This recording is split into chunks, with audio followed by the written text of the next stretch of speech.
In this tutorial, I'm going to show you how you can increase or reduce music volume on your videos on InShot. If you find this video helpful, I'll kindly request that you support me by liking the video and also by subscribing to my channel. My name is Isaac and let's get into it.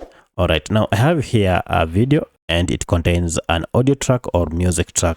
However, I'd like to go ahead and increase and also reduce the volume as I wish.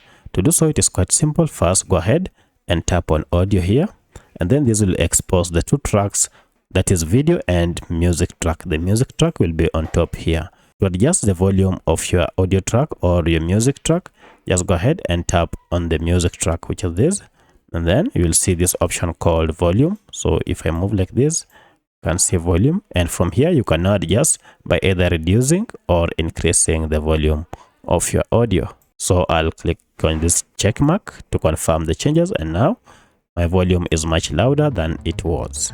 So that's how you increase or reduce the volume of your music or audio on InShot. If you have any other question, kindly let me know in the comment section.